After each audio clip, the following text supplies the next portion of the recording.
Morning, everyone. Good morning. So we're going to start a little bit early. We're going to do things a little bit different this morning. We will do the pledge to the flag, but then I'm going to turn things over to Jeff. He's going to get our program started. And then we'll kind of do our business meeting at the end of the presentation. So just so you know, things are going to be a little out of whack here this morning. But if you would, please join me in the pledge to the flag. I pledge allegiance to the flag of the United States of America and to the republic for which it stands, one nation, under God, indivisible, with liberty and justice for all. Thank you. You may be seated. And right now, Jeff, everybody's been asking me what's going on, what's going on, and I seriously have no clue. And Jeff even asked me this morning. He said, can you come out here? I want to talk to you. So I went out back, and he said, I want you to be surprised. So I'm not telling you anything, but can we do things this opposite way? So you will wait and see. It could be Santa Claus. But I saw Jeff, he was just walking up the steps, and he must have whomever is in hiding. Oh, should plan programs, worry myself on this happens. Yeah. Well, they gotta show up. They're late now. Let us have. I don't know, Jeff, he's pulled together some pretty good programs for us. So I'm pretty sure he has everything pretty well in line. Big question.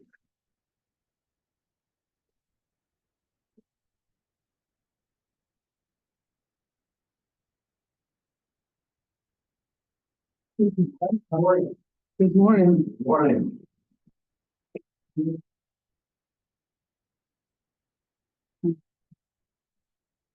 don't like to learn about things and, we see bagpipers and we listen to bagpipers, but we don't know much about them. So Duncan is a professional bagpiper. He's been doing it for 25 years. He lives in the Baltimore area, so he's going to play some tunes and also talk about bagpipes and answer some questions. Just like the Oh, yeah, right. Scary about it.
It's constantly full of air down. No. Yeah. Yeah, sure.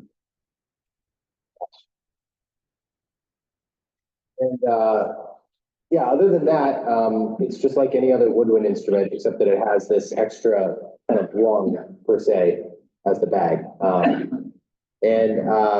The origins of the instrument go very far back to this version of it, which is the contemporary Scottish bagpipe that was probably developed in the past, 300 years maybe. But well before that, there was bagpipes all throughout Europe and into, the Middle East and Asia, using cane reeds. And so there's many different traditions of piping music throughout Europe. And there's an Italian bagpipe, there's German, Bulgarian, North African. So this is just one of many different types of the kind of the basic form of the bagpipe instrument, the Great Highland bagpipe. And so there's a lot more history that I haven't even uncovered yet, but it's very interesting reading about kind of speculation about where it came from. So, yeah. Enjoy the group. Yeah, so I used to play with a pipe band, but it just became too great of a time commitment. So I now just do events as a solo piper. But yeah, when you go to the Highland Games, there's one in Fair Hill, Maryland. There's one in Alexandria, Virginia. There's several around the area. That's where you'll see pipe band competitions. And so I used to play in a band and do the competitions. And yeah, the kilt is the traditional garb for Scottish piping. Glengarry cap, the shoes are called gilly brogues, and this is a sporran. And that's the basic gist. A sporran. Sporran. Oh, I don't know actually. I mean, it's a Gaelic word, so I don't know the actual direct definition, but yeah, it just has my phone and keys in it, So, It's a main bag. probably not traditionally, but yeah, go ahead.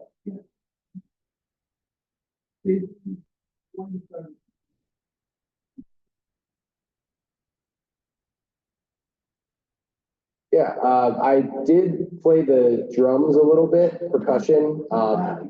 Yeah, yeah. And I just was exposed to the instrument at a young age. My cousin, who was much older than me, he played the pipes. And so I'd see him sometimes at like family gatherings. And then another friend of mine who's closer to my age started to take lessons. And I was just exposed to it enough where I was interested. And actually, my people assume my parents forced me to learn it. I actually was begging them to find a teacher, and there was a guy who lived about 10 minutes away from where I grew up down in like northern Baltimore County, and just stuck with it and took lessons every week. And yeah, here I am now. I was 10 when I started, so. But I'm gonna hold off on the questions so I can get a few more tunes in. But yeah, the next set I'm going to play, the first two tunes I played were Scotland the Brave and Wings, maybe more, recognizable tunes. And they're often played at the Highland Games. At the end of the day, there's all the pipe bands march up and down the field together. It's called masked bands. And so those are standards for that event at the Highland Games. But I'm going to play a slow air and a jig next. The slow air is called Suo Gan, and it's actually a Welsh tune.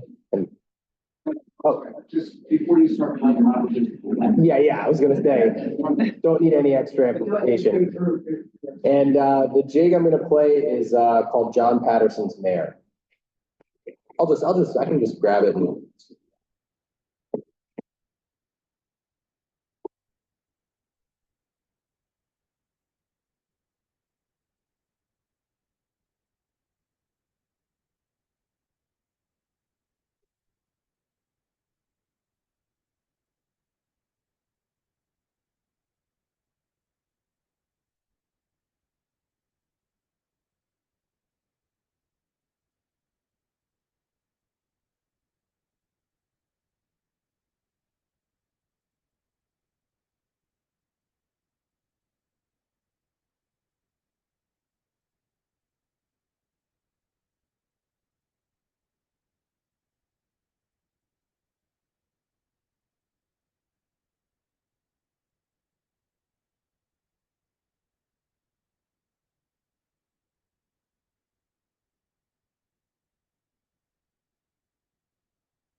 is the relationship of Bagpiper and the police department? Oh, yeah, I do think that, a lot of the pipe band, traditions with police and firefighter, departments came with, I think a lot of Irish pipe bands, came to the US that way. I don't know as much the direct relation, but I just think that, as well, it's, the pipe band was a military, kind of institution, so it follows that, you know, with that kind of, with those kinds of institutions, it would be like, people would retire from the military and move on to the fire department, police department. Yeah, there are a lot, pretty much in any city in the East Coast, there's usually a pipe band attached to a fire department or.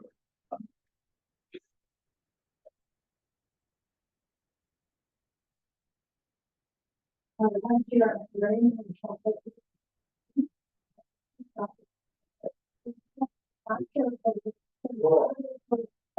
Yeah, right. Okay, so what, family? So this is, and this is a Logan name of this tartan. And unfortunately, I purchased it because it fit me correctly. So it's not my family's tartan, but, yeah, there's now tartans for the different counties in Ireland, as well as just the normal traditional clan tartans in Scotland. And like I said, there's a lot of, kind of cultural cross-pollination between Ireland and Scotland with the Celtic music and traditions. And so there's pipe bands in Ireland, even though they're technically traditionally a Scottish name, but the Great Highland Bagpipe actually developed from what they call the Great Irish War Pipe. And then the Uilleann pipe, which is now the traditional Irish bagpipe, was actually more so developed in England and Scotland and made its way over to Ireland. So there's a lot of, you know, within even the past 200-300 years, there's a lot of, you know, changes and developments in the culture. Quite probably another set. This one is a set of a March, Strathspey, and Reel, which is a competition set for both individual and band competition. The March is, as we would expect it, a March rhythm, and then the Strathspey is a dance tune that you might have seen Scottish dancers. It's called the Highland Fling, and it's very like bouncy, and they're up in the air a lot, so it kind of has that kind of rhythm. And then the third, the Reel, is a different type of dance tune, but as well for dance competition. Yes. When you play this, is it okay if Connie gets up and does the jig while you're playing? Yes. Yeah, you feel so excited.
going at the same time, what inflates the bag and how does that all work? Yeah, so it's essentially what I was describing before, which is the bag, there's a one-way valve on the blow pipe, so air is never going to escape back from where you're blowing.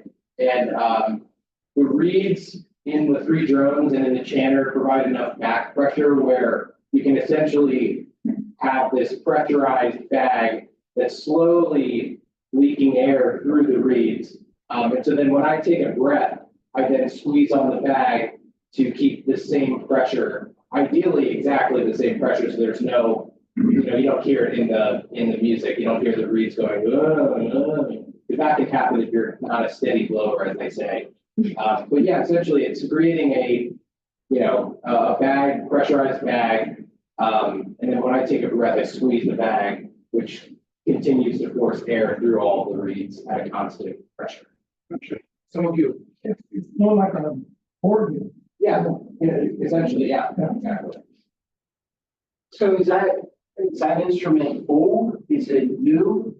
This particular instrument is only about maybe 10, 15 years old, but I also have another instrument that's from 1890.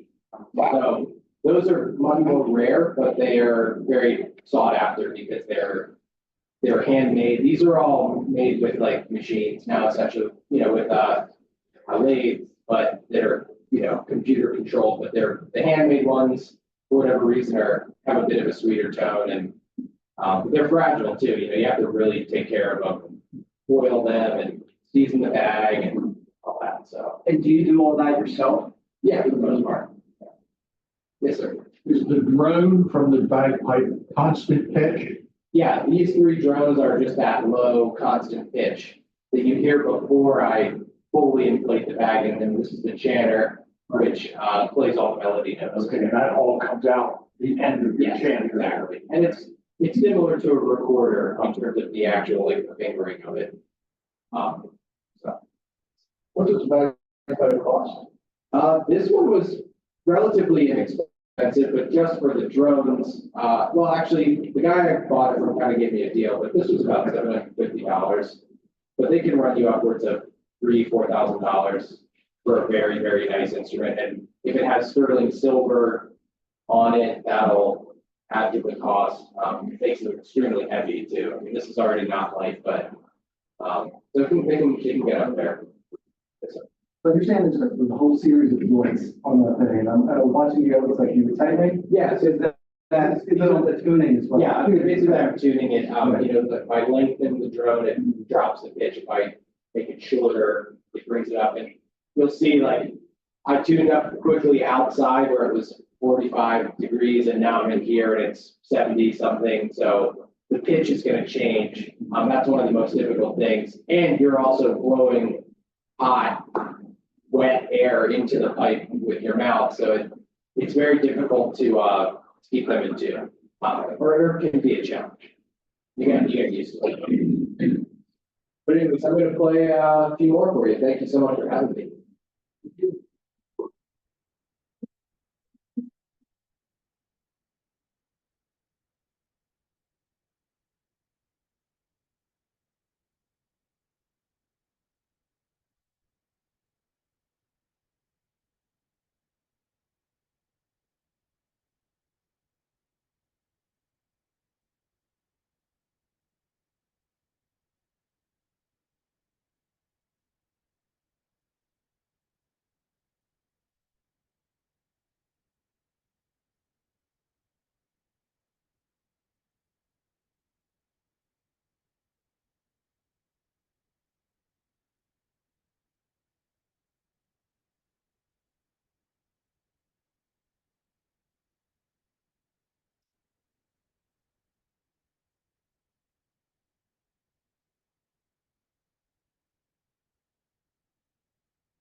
Played what's called Cabaret, which is another standard military mass band march. And then after that, I played actually an Irish jig called the Race of Gildan.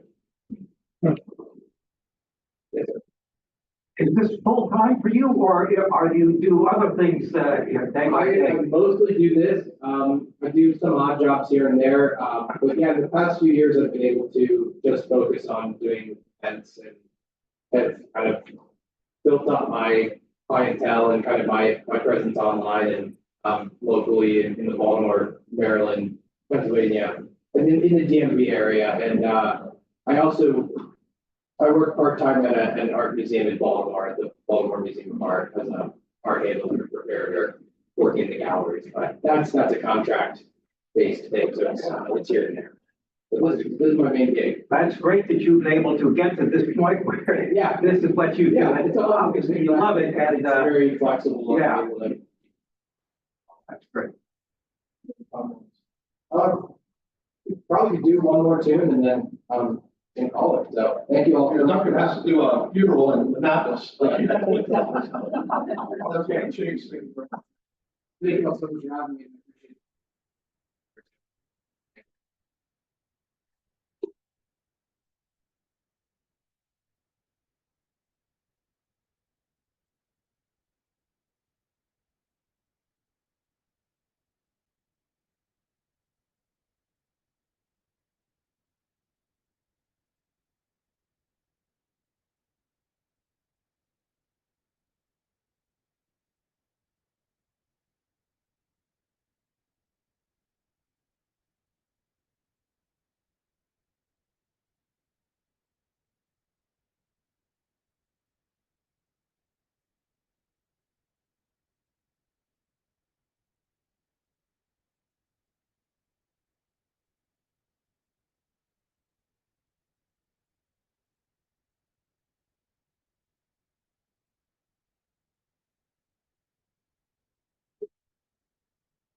Yeah, it's quite issue. And also very new partner.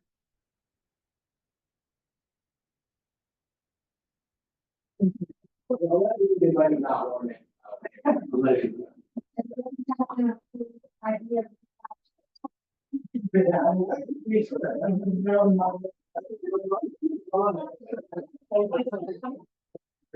Absolutely. Thank you all so much.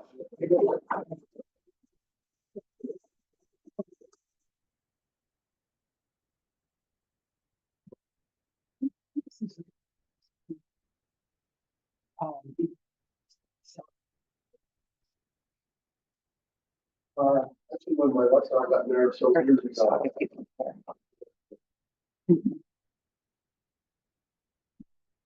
So, most interesting program. Thank you, Jeff, for coordinating that. That was a great entertaining bit to start our Tuesday morning. Frito, did you have something related to the program? Yes. Okay, we're gonna just kind of ad-lib this meeting. I was at an event once, many years ago, and there was a little like this where there were many with a bagpipe. And the little old lady said, young man, is anything born under that thing? And he said, my dear madam, everything's in perfect order.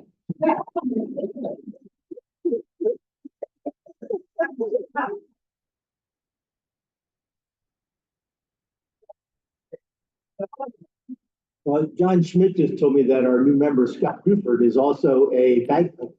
Yes, actually, we found that out, last week. Scott was sitting at our table and, he mentioned that he is in with a group with the Shriners, but, he gets asked and they do a good many events, I believe he said. So it could be a great thing. Maybe when Scott comes in, he has to do his classification speech. He'll fill us in a little bit more about that, but, anyway, great program. Good job. So now we'll kind of go into the business side of our meeting and, Chris, I don't think we have any guests or visitors to announce. He just left. But we will, let's go into our 50-50 if you have that, ready. Our guests left. I'll ask Jeff, who invited our guests, pick the lucky number.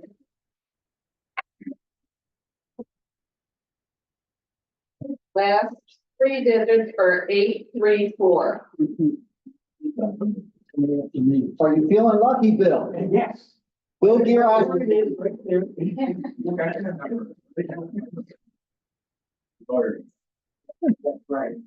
Right. Playing you never win. I was gonna say, it's been a while since Bill, taken a prize. I know. Friedland, did you buy that for him? Did you buy him his ticket? No, I said it for people. That was it. I felt the vibe. Okay, happy dollars. Anybody have Elizabeth?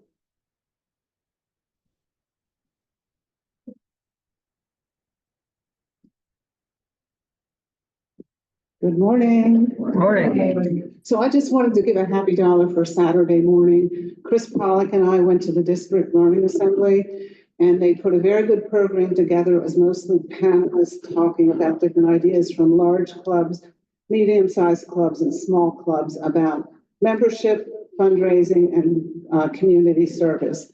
So I would encourage you all to take advantage of something like that. It was 7:30 to 12, so didn't take up the whole day. And a bonus, it was a beautiful, beautiful, beautiful fall ride up 382 and 114 to get to Mr. Hyde College. Thank you. Anyone else? Any other happy dollars? Chris she's coming forward. Well, Elizabeth stole my thunder because that's what my happy dollar was going to be. But I had the added bonus of getting a ride in Elizabeth's car. And I will tell you, you're not allowed to say the word Mercedes because otherwise the car starts talking to you. My second happy dollar is my youngest daughter also played bagpipes with Susquehanna pipes and drums. And I think she quit right after we bought her own set. So. That's the way it always goes. Jim.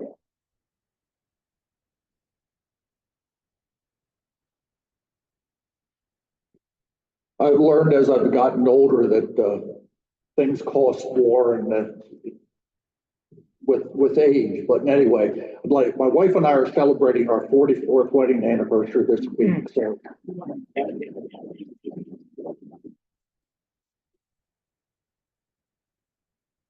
congratulations, Jim. Anyone else? Mr. Giraj, our lucky winner. Yes. 5 happy dollars for our program. So the younger folks in the club wouldn't understand this. As you get older, a little hard of hearing. No trouble hearing the bagpipe this morning. Thanks, Bill. You can give me Chris. Anyone else? Any other happy dollars? Okay, very good. Speaking of programs, I wish I had the list. I don't, and I, apologize, but I'm gonna just kind of bring it up. We don't have people to coordinate programs every single month. And, I believe something tells me that we need somebody for maybe February, and there might be another month. Well, I believe, Todd was saying, anyway, just keep it in mind. I've said this before, but I think we all come back week after week, not only for the camaraderie that we all have here, but also to hear great programs. And I think the people that have coordinated the programs have done a fantastic job. And we all look forward to coming back and seeing what the speaker is gonna, be for the week. But we do have, I know there are 2 months where it's open. So even if you don't take a full month, but you're like, I can fill a spot, or I can take 2 weeks or something of that line, we'll try to share that information on what months are open or what time slots are open, and make sure that we get things filled. But just keep that in mind. I know Jim Norton has some announcements. So Jim, I'll let you come forward. Morning, everybody. Morning. Couple things with club service. I see there's a bunch of stuffing back there, and thank you for that. We're good until next Tuesday. Tuesday's the last day you can bring anything in, or if you've got a few bucks, and I know people have done that already, I'll be happy to do the shopping. Our daily bread is this morning, and we had a full crew until about an hour ago, and then somebody needed to back out. So if there's anybody that can jump in to help out at our daily bread, it's 10:45. We need to be there. Thank you, Chris. Tomorrow night's Catholic Harvest, and I think we're good to go there. And that's 5:45. And that's it. I should have brought my stacks today. I could have followed up with the. I don't know where it is, but That's okay. Next week. Next week. Thank you to everybody that's helped out with both our daily bread and Catholic Harvest. That's good. That's two good ongoing programs that we've helped to support, and it's good to see that we have volunteers that are able to help out with that. And thank you to everybody that's brought in. I'm assuming there's a bunch of boxes of stuffing back there. But thank you to those. I there's some people were giving some money to Jim that he can go and do the shopping. So like he said, next week is kind of our deadline for that. So if you're able to help out, please do so. Anyone else, any other announcements? Bill. Want to add one thing on the program business. So back in the day, I chaired that committee, and there's all kinds of organizations eager to get the word out to clubs like ours, and a lot of things going on in the community. So the committee kind of follows these things and has a running list of suggestions. So you don't necessarily have to originate the program, just join up and there'll be all kinds of suggestions. That's one way to kind of pique some interest here. There'll be plenty of opportunities. Just a matter of, you've got to reach out to that person, coordinate a date, and then be here to introduce them. So not a lot of heavy lifting here. Yeah, thanks for sharing that, Bill. Anybody else, any other announcements? If not, I'm going to kind of throw one thing out. The other week we were talking about our membership, and after that meeting, we had our official membership committee meeting, and it's kind of decided that on November the 12th, so that'll be in 2 weeks, we're going to ask the club to just think about, in the past, there were always different classifications. So we had our attorneys, and we had our doctors, and we had our bankers, and you had these different classifications of people that you would try to have in your club. And Deb Kleindenz has a whole list, and this list must be a little antiquated because there were some weird classifications that were in there. It was kind of like, who in the world would I think there was like a piano tuner. I forget, there were weird classifications. But anyway, what we felt that would be helpful is if we throw out different classifications, could you all think of somebody that was in that type of business? And then could we approach whomever that business was? So it's just a way to get us to start to think about how we can look at improving and increasing our membership.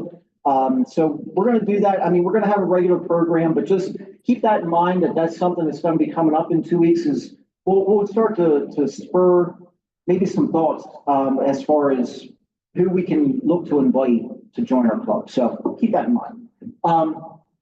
If there's nothing else, I'm going to say that our meeting is adjourned and we'll see you next week. Thank you, everybody.